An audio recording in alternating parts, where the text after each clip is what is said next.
Coming up on Regarding Men, ABC, alleged journalism and rape lies.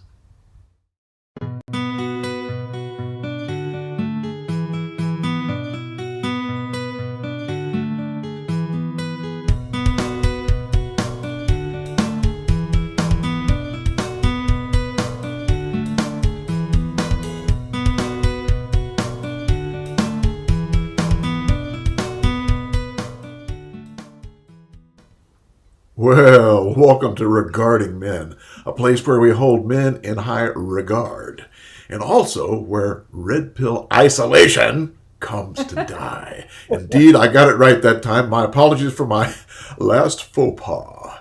Anyway, welcome, and I'm here with Paul Elam from paulelam.com and Janice Fiamingo from the wonderful Fiamingo Files, two of my favorite folks in the world.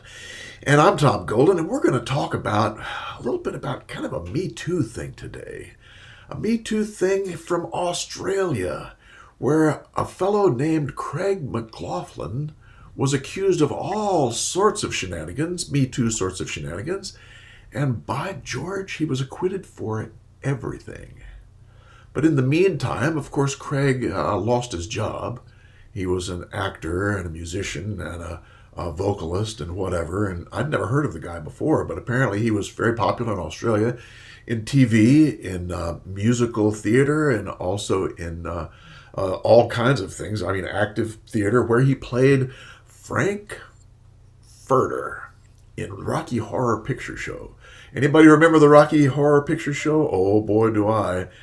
Anyway, it was during this performance, I think it was in 2014 when they had it. It was during his performance as Frank in Furter that he was accused by these ladies later on of all kinds of shenanigans.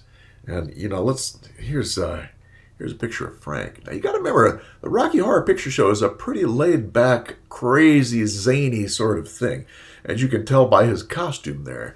A lot of zany stuff going on stage, and probably a lot of zany stuff you can imagine going on backstage. Anybody who's been a part of a production knows that backstage a lot of crap goes on that's funny. People do silly things. Anyway, poor Craig was accused of all sorts of zany things, including, what was it? There was a scene in a TV show he did where he was standing next to a corpse. There he is, standing next to a corpse, and his line was supposed to be something like, "This is a beautiful woman," or something like that. And apparently he gave the line, and then he bent down and in her ear he said, only for her to hear, "You are a very beautiful woman." And that's the abuse? Okay.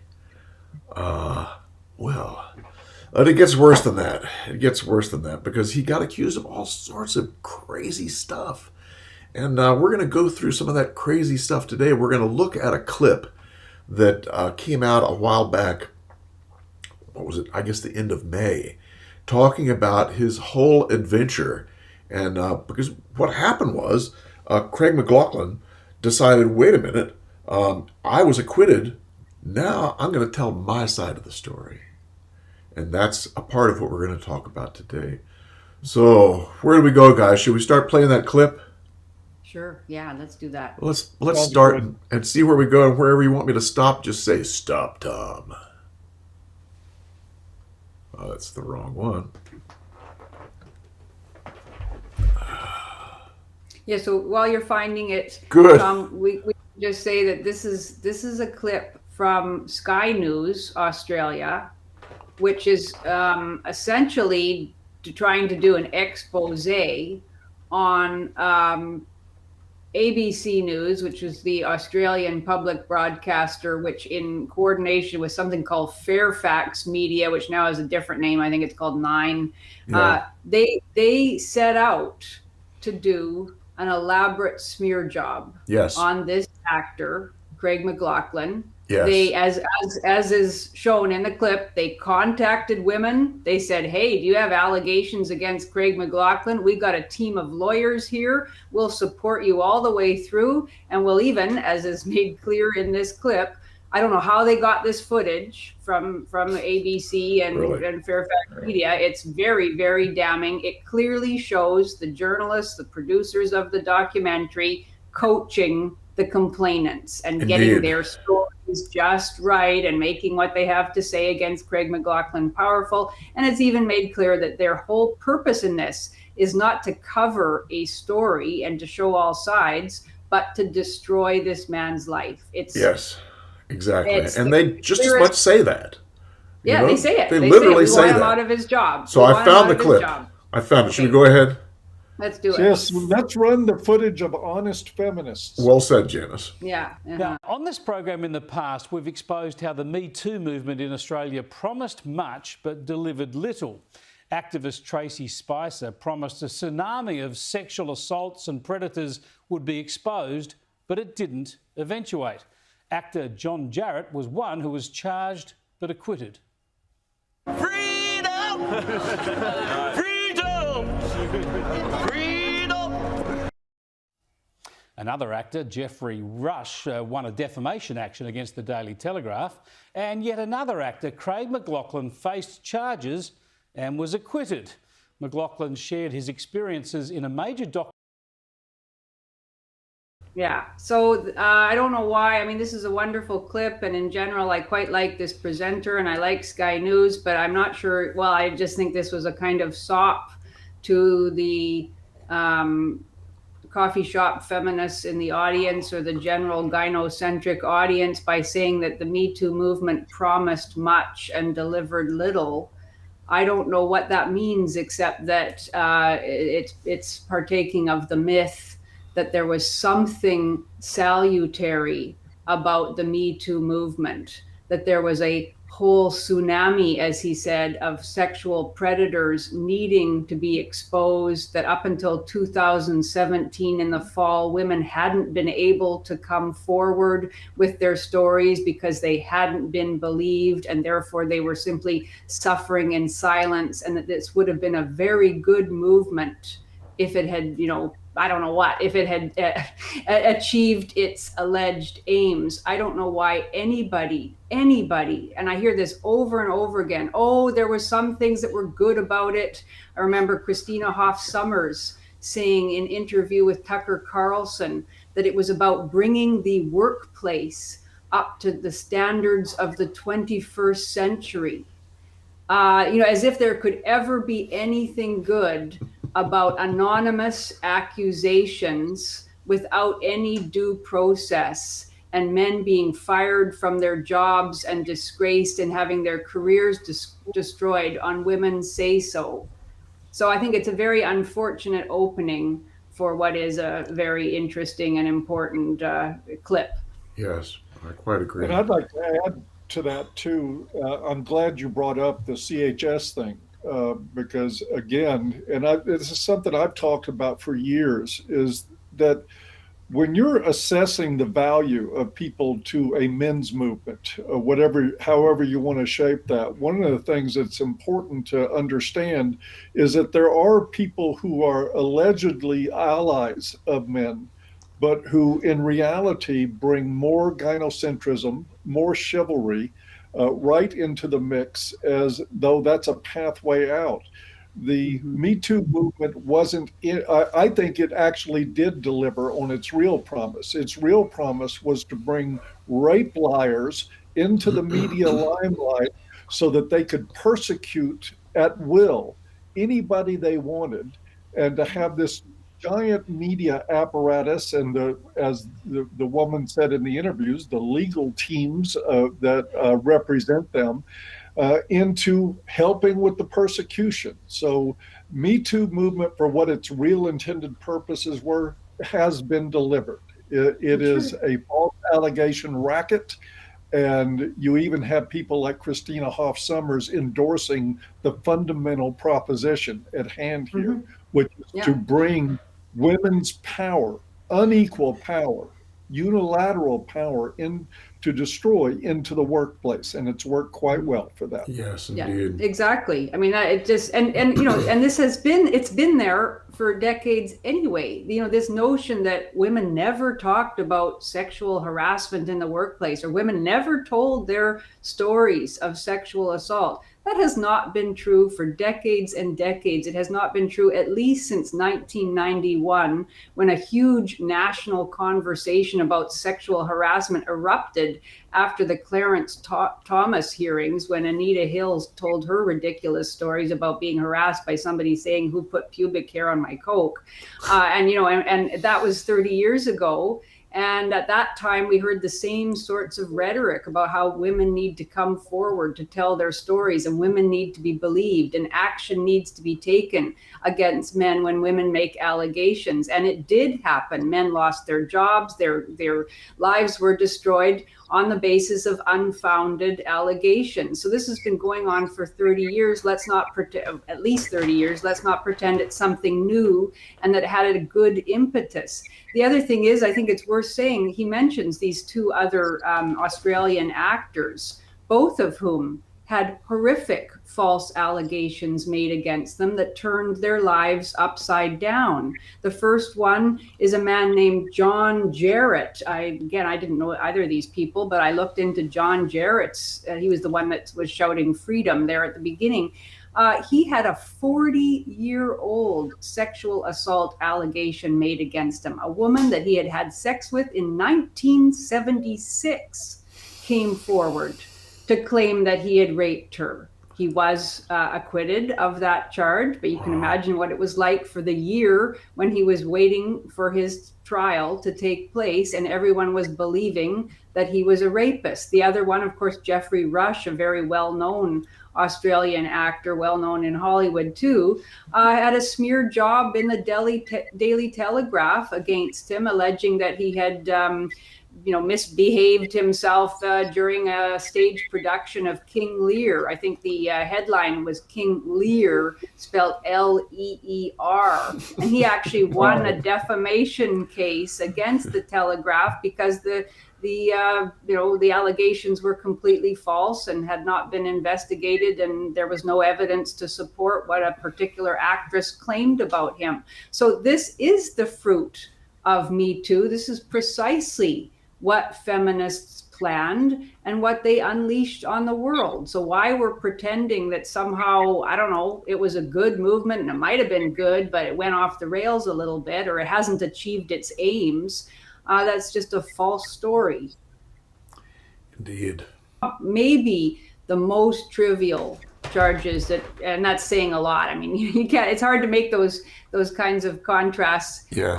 When you're talking about Me Too charges, but they were just extraordinarily trivial. To me, it is flabbergasting to think that even if every single one of the charges had been true, that a man should face trial over what he was alleged to have done, which included kissing a woman on her lips for about 1 second. Oh, no. Giving a full body hug, during which his penis allegedly pressed into the woman, and Against the woman. Against, right, not into, but against the woman. That does count as sexual assault in the crazy world we live in. I've seen crown prosecutors in Canada making video statements advising the public that somebody touching your clothed body with his clothed body, or rubbing against your clothed body with his clothed body, can be considered sexual assault. So, so this is what we've come to. And this is what the Me Too movement has wrought. Another one of the allegations was that he had tickled a woman on her inner thigh. Ooh. He faced 14 counts of sexual assault and common assault and indecent assault from 4 women, and he was ultimately acquitted after a 3-year hell in which his entire life was turned upside down. Indeed. All based on, as we're going to see, a story concocted by ABC and Fairfax in conjunction with these accusers. McLachlan shared his experiences in a major documentary aired on Channel 7 last weekend. This is what I struggle with. I was public enemy number one. He's been abandoned by everybody. How am I going to survive this? I was admitted into a mental health facility. I contemplated the unthinkable. My family will be better off without me. They got everything they wanted. The actor's trauma began with a trial by media when the ABC and Fairfax newspapers, now 9 Media, combined for a joint expose. Okay, I want to hold it right there so we can talk a little bit about what we just saw, because that's the thing you do not see. You know, you rarely ever see the pain of a false accusation on television. You just don't see it. And this guy is saying right up front, this wiped me out. I went into a mental health institution. I wondered whether my family wanted me around or whether it'd be better for them for me not to be here. That kind of depth of problem comes from this false accusation. You know, it's just so important that people can see that and hear it, because, you know, we just think, oh, well, you know, it's not a big deal. It is a big deal. It is devastating for people. And that's my 2 cents. And they need to also know that this, what you just saw, that's the intended consequence for the Me Too, I don't even know what you call them, activists, but for the Me Too crowd, this is what they want. They want men utterly destroyed, utterly disempowered, completely wiped off the map, and then they can move on to the next victim. This is exactly what we're doing. It's what they want. He deserves to be wiped out. I mean, that's their mentality. You know, well, he is a white male, Tom. And they're justified in all the evil they're doing. You know, and this is evil as far as I'm concerned. Sure. Okay, are we ready? Yeah. Mm-hmm. All right, here we go.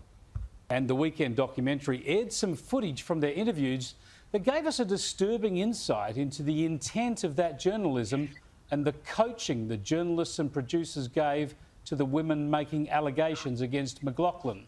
In this clip, there is encouragement to use the word predatory. Predatory. Do that again. Yep, Was okay. predatory in there?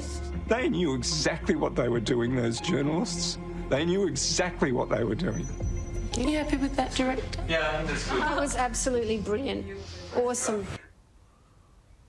Now, this material was put to air by Channel 7, intercut with reactions from McLachlan in the here and now, listening to this stuff.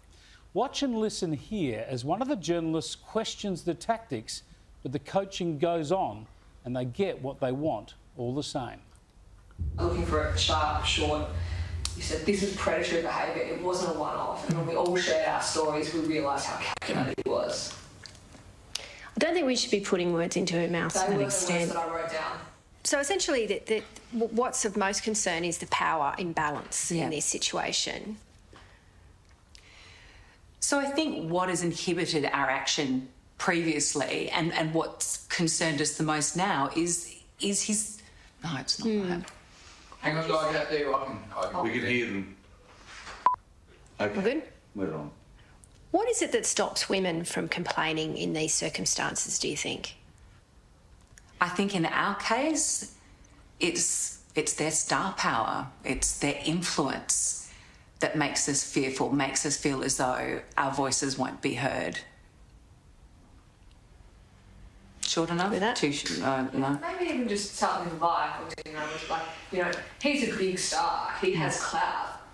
You know, we wouldn't be listened to, or we would think we'd be listened to. Okay. Okay. Can we hold I guess it we right all there? felt that.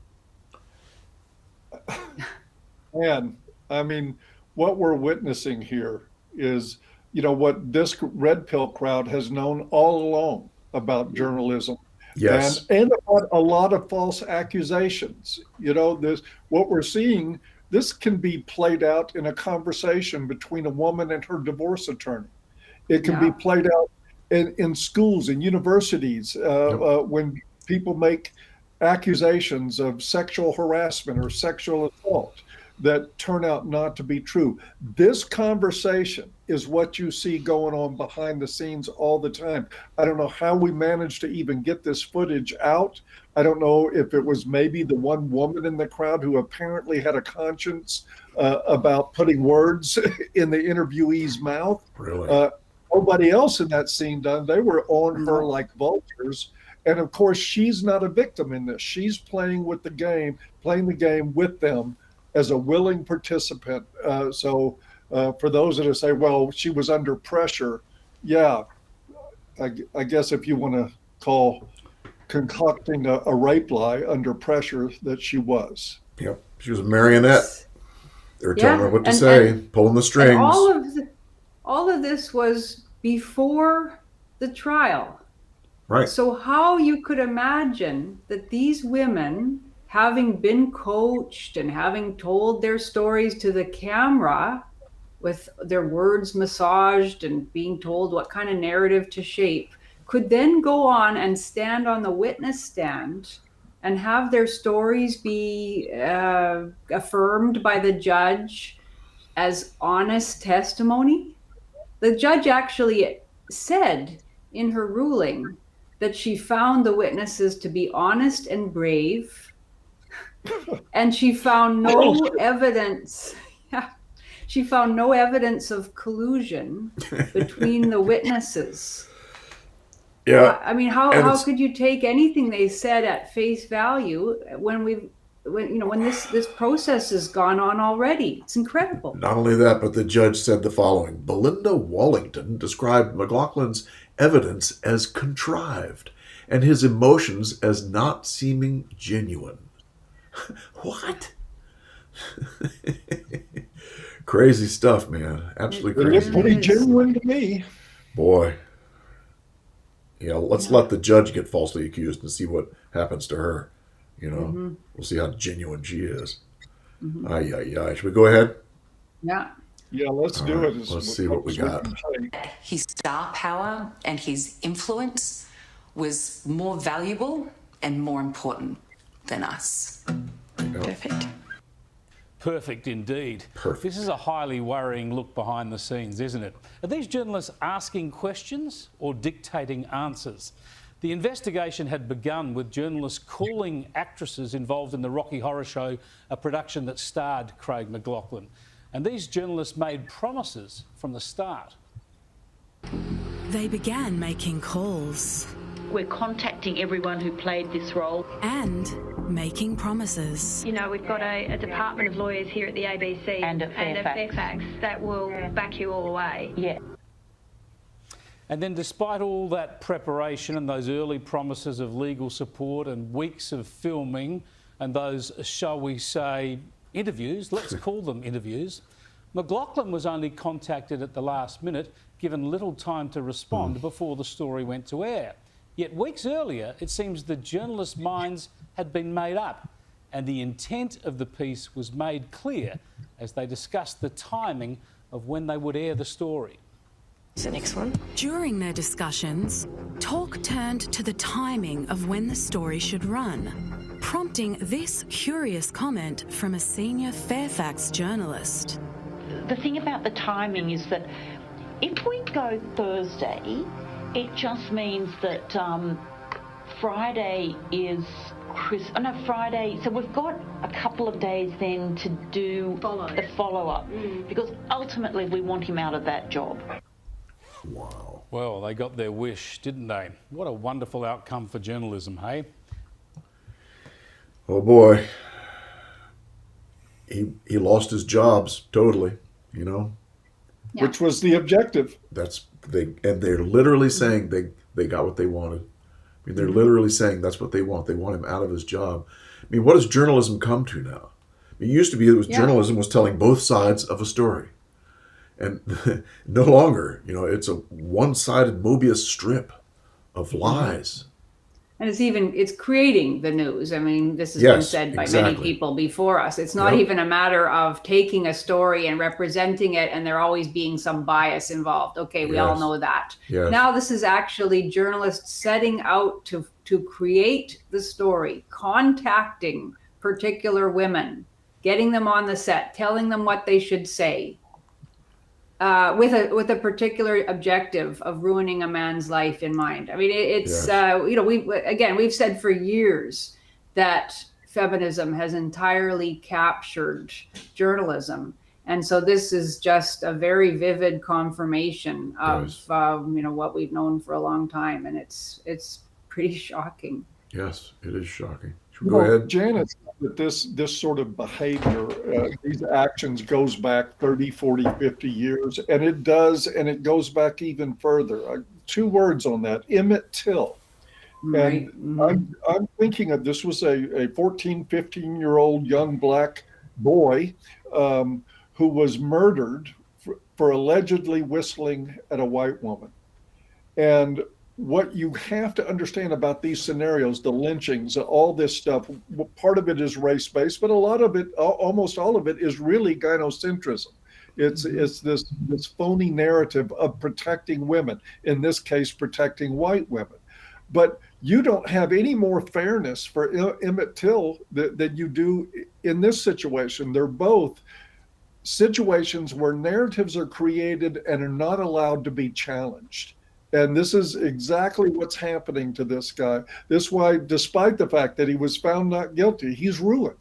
No more work. He's not an actor anymore. He won't be. Nobody's going to touch this guy in the future. And I guess the only real difference between him and Emmett Till is that he's still breathing and Emmett Till is not, which is a pretty big difference. But his life has been utterly destroyed by a narrative that nobody's allowed to challenge.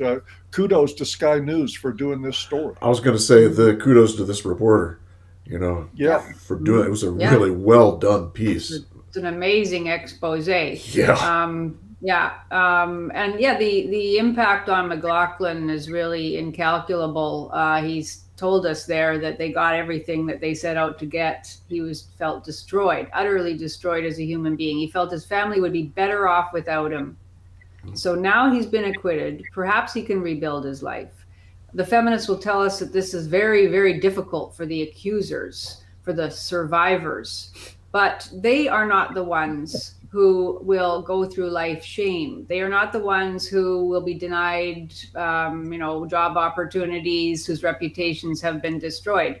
He is the one. He's already said that he contemplated killing himself. Yeah. I really hope that he won't continue to have suicidal thoughts, but he might well.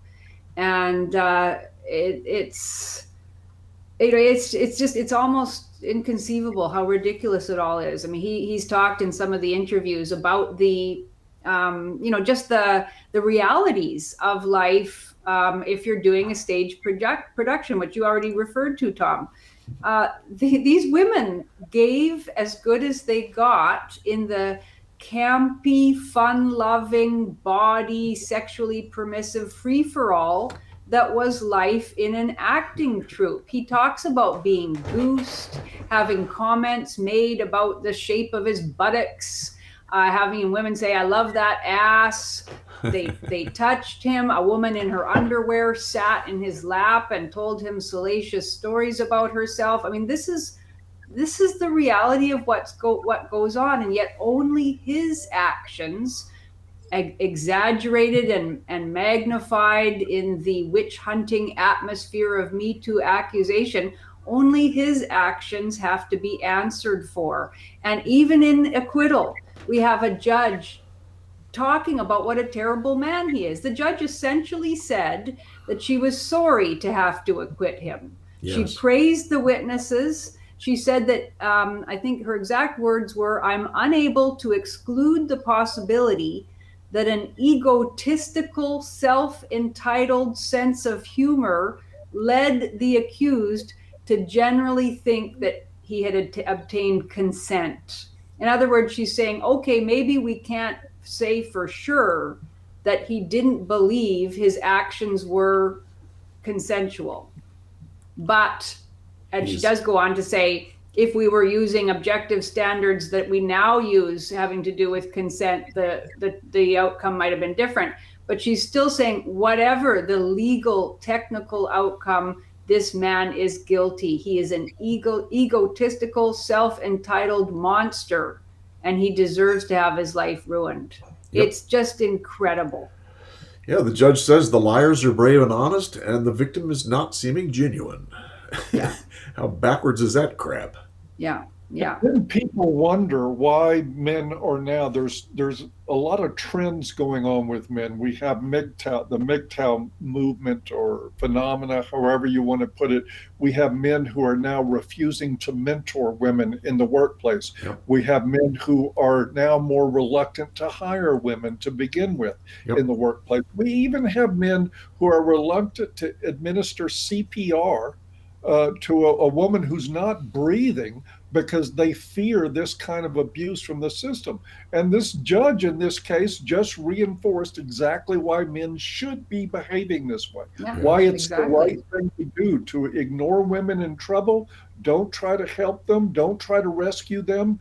Don't mentor them. Don't be alone with them. We live in a crazy world, and it's horrible to even have to say this, because human development, for as long as we know, has depended on a cooperative relationship between men and women.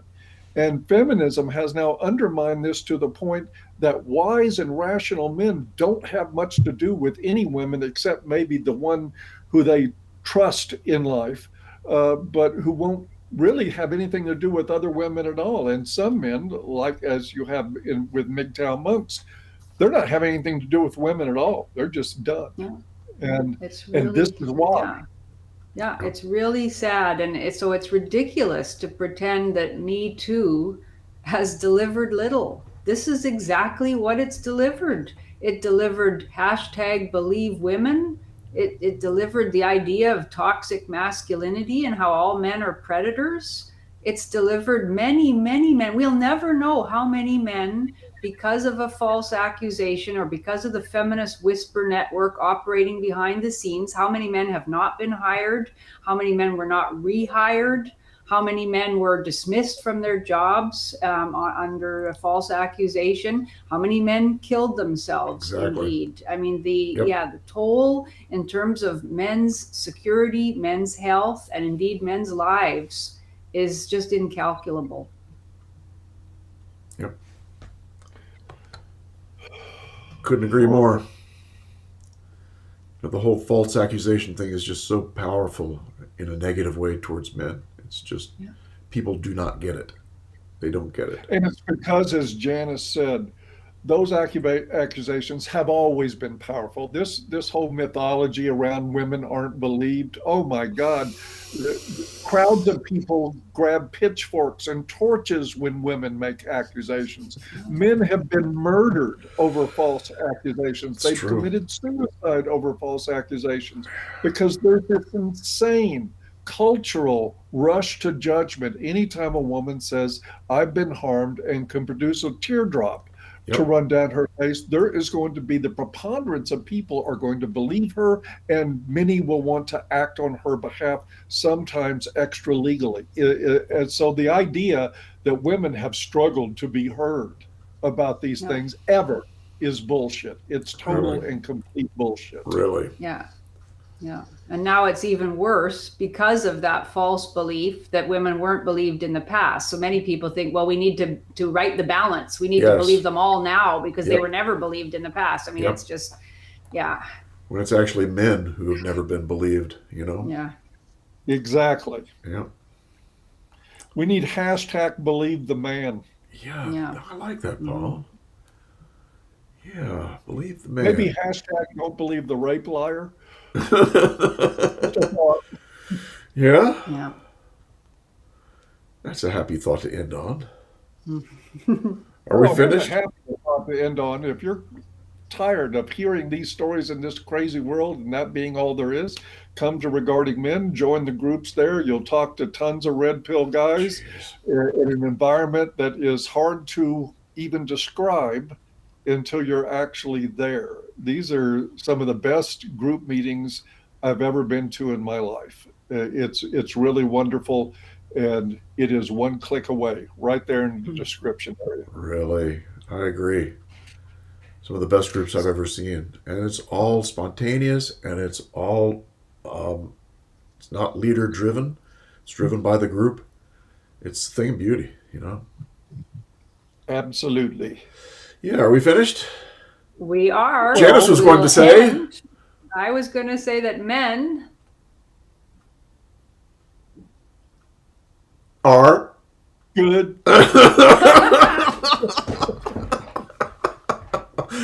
Oh, God. On that happy note. On that one. Oh, God. I didn't know what to do. You guys have a good All right, take care. Have a good one. Great week. Bye-bye. Bye-bye.